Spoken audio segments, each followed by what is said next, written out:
มันพี่น้องมันโอ้ตัวพอแห้งเพื่อจะไปกูนจากอิหยังเป็นยาเลยบ้านยุงคักยุงแน่มันตัวหนึ่ง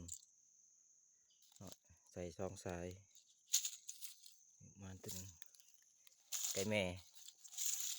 ต้องใส่ถือแรงหวานนี่ตาย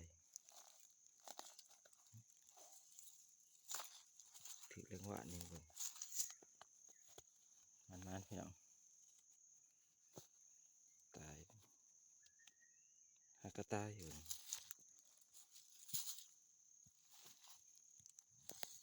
อะได้เต็มหนึ่งโอ้ยบายบ่ายโมง2 โมงมายามเนาะพี่น้องเสียปะแต่มือเขายิงอ่องหล่อมายามเบิ่งได้เต็มหนึ่งตัวแม่เต็มเลยสวยงามเลยแม่มักใหญ่ถือเรียกว่าเนี่ยเบิ่ง